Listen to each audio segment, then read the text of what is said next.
এই 24 শিক্ষকের চাকরি বাতিল হলো কেন? বিশ্ববিদ্যালয় বিশ্ববিদ্যালয়ের চাকরি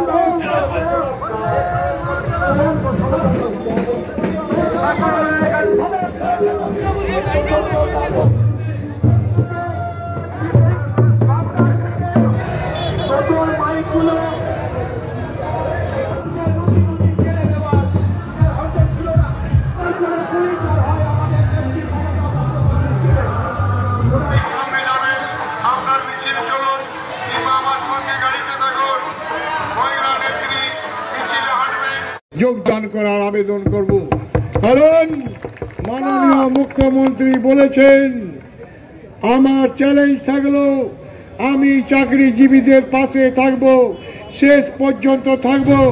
লড়বে, দল লড়বে, কর্মীরা লড়বে, এমএলএরা লড়বে, এমপিরা লড়বে, পঞ্চায়েত লড়বে, জেলা পরিষদ লড়বে, পঞ্চায়েত সমিতি লড়বে, সাধারণ মানুষ লড়বে, শিক্ষক সংগঠন লড়বে, হাই স্কুলের প্রফেসররা লড়বে, প্রিন্সিপালরা লড়বে। Thank you.